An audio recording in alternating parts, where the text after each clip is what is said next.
Buenas tardes amigos, arrancamos una nueva temporada de resultados y como es costumbre en el canal te voy a compartir cómo fueron los reportes de ganancia de Bank of America y BlackRock. Una mecánica nueva que vamos a implementar en el canal es hacer una encuesta para que entre todos podamos elegir qué reporte vamos a revisar, así que no te la pierdas el próximo viernes. Empecemos con el segundo banco más grande de los Estados Unidos por capitalización de mercado, Bank of America. El banco pudo cumplir las estimaciones de ganancias, pero se quedó corto en los ingresos, reportando unos 22.100 millones, un 10% menos que el año anterior. La compañía citó una disminución del 5% en los ingresos netos por intereses y un EPS de 70 centavos por acción. Algo que afectó el reporte de BofA fueron dos cargos antes de impuestos. El primero de 1.600 millones relacionados con la transición de la tasa LIBOR y el segundo una tarifa especial de 2.100 millones de dólares cobrada por la Corporación Federal de Seguros de Depósitos.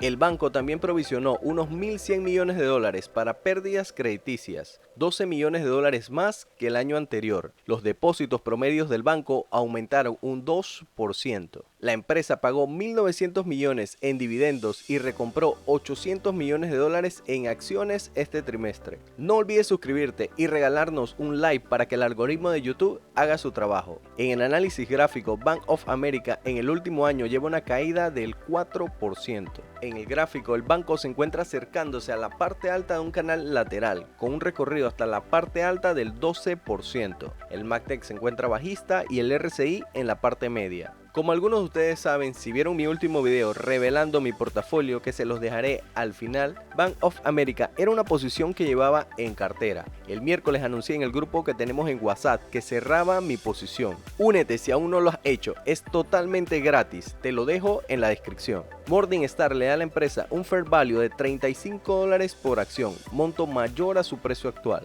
En otras métricas, BofA tiene un PER de 10,65, inferior a su media de 5 años y un forward PER de 8,14. Actualmente los analistas le dan a Bank of America una calificación de compra con un precio objetivo de 36,61. La empresa paga un dividendo de 96 centavos, el cual lo lleva pagándolo e incrementándolo por más de 10 años. Pasemos con la segunda compañía, la que algunos denominan la dueña del mundo, BlackRock, y es que la misma pudo superar las estimaciones de los analistas tanto de ingresos como de beneficios, registrando ingresos de 4.631 millones, un 6% más que el año anterior. BlackRock reveló impresionantes entradas netas de 96.000 millones de dólares durante el cuarto trimestre, lo que contribuyó a un total de 289.000 millones de dólares para todo el año, alcanzando la cifra de 10 billones bajo gestión este trimestre. También anunciaron la adquisición de la compañía global Infraestructura Partner por 12.500 millones, convirtiendo a BlackRock en el segundo administrador de infraestructura de mercados privados más grande del mundo. Registraron EPS de 9,15 por acción. El CEO de BlackRock se siente optimista con la entrada de nuevos ETFs de Bitcoin este año,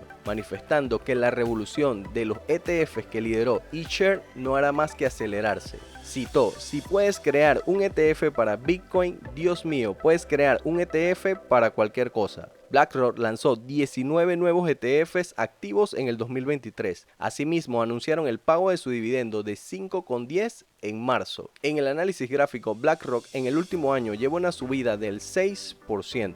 En el gráfico, BlackRock se encuentra acercándose a la parte alta de un canal lateral. Veremos si lo puede romper. El MACD se encuentra bajista y el RSI muy cerca de sobrecompra. Morningstar le da a la empresa un fair value de $710, monto menor a su precio actual, lo que nos puede indicar que las acciones están algo sobrevaloradas. En otras métricas, BlackRock tiene un PER de 21,90, mayor a su media de 5 años, y un forward PER de 19,65. Actualmente los analistas le dan a BlackRock una calificación de compra, con un precio objetivo de 866,8. La compañía paga un dividendo de $20, el cual lo lleva pagándolo e incrementándolo por más de 14 años.